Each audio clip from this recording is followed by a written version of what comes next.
আমাদের পোস্ট অফিসের বড়বাবুর বেচায় গল্প করবার শখ। যেখানে সেখানে সভায় আসরে নিমন্ত্রণে তিনি তার গল্পের ভান্ডার খুলে বসেন। কিন্তু দুঃখের বিষয় এই যে তার ভান্ডারে অতি সামান্য কতগুলি বাঁধা গল্প, তাই তিনি ঘুরিয়ে ফিরিয়ে সব জায়গায় চালিয়ে দেন। কিন্তু একই গল্প বারবার শুনতে লোকের ভালো লাগবে কেন? বড়বাবুর গল্প শুনে আর লোকের হাসি পায় না, কিন্তু তবু বড়বাবুর উৎসাহ তাতে কিছুমাত্র কমে না। সেদিন হঠাৎ কোথা থেকে একটা নতুন গল্প সংগ্রহ করে মুখুজ্জেদের মজলিসে তিনি শুনিয়ে দিলেন। বুঝলে, একটা বেড়াল ছিল, সে ছুঁচো মারতে খুব ভয় পেত। তারপর একদিন হয়েছে কি, গল্পটা অতি সামান্য, কিন্তু তবু বড়বাবুকে খাতির করে সকলেই হাসল। কিন্তু বড়বাবু তা বুঝলেন না। তিনি ভাবলেন গল্পটা খুব লাগসই হয়েছে, সুতরাং তার দুদিন বাদে যদু মল্লিকের বাড়ি নিমন্ত্রণে বসে তিনি খুব আড়ম্বর করে আবার সেই গল্প শোনালেন। একটা গল্প বলি শোনো।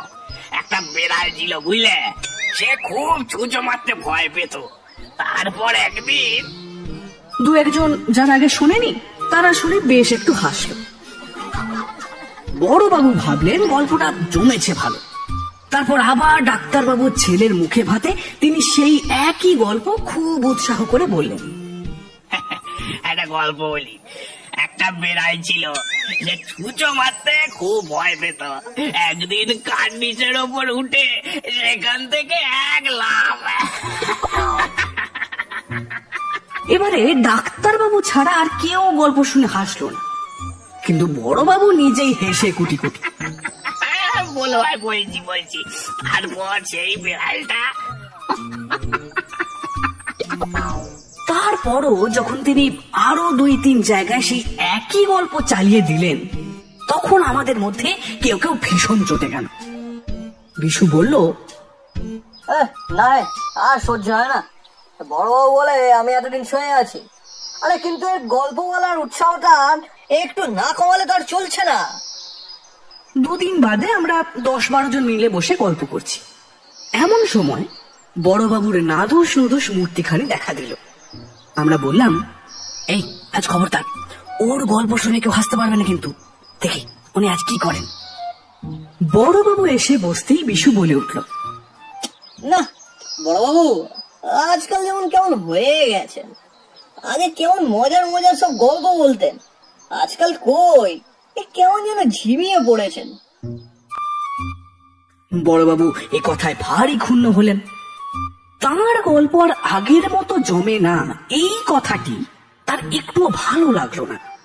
তিনি বললেন, কি আমার গল্প আগের মতো জমে না বটে? আচ্ছা রস, আজ তোমাদের এমন গল্প শোনাবো আস্তে আস্তে একেবারে নাড়ি ছিঁড়ে যাবে।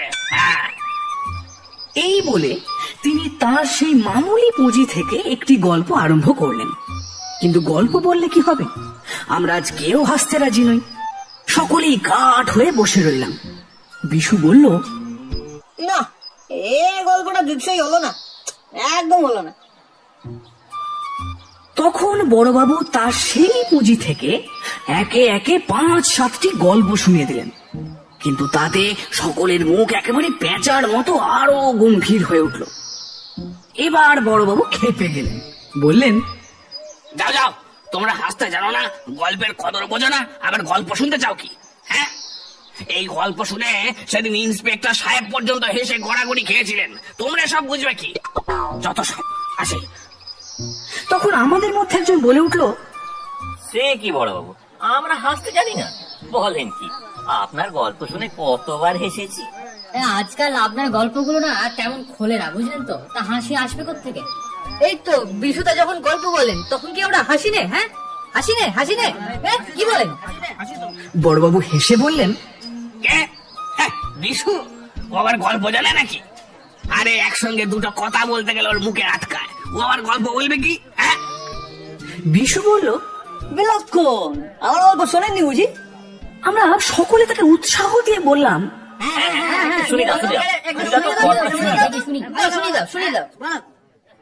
এবার বিশু উঠে দাঁড়ালো, তারপর গম্ভীর হয়ে বলল, এক ছিল রাজা। শুনে আমাদের 4-5 জন হো হো করে হেসে ফেলল।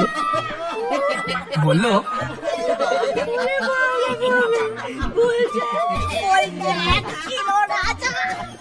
বিশু আবার বলল, রাজার 3 ছেলে।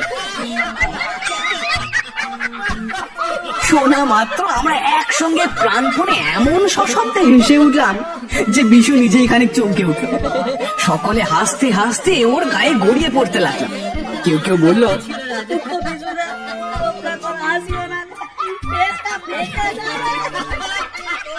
আবার কেউ বলল,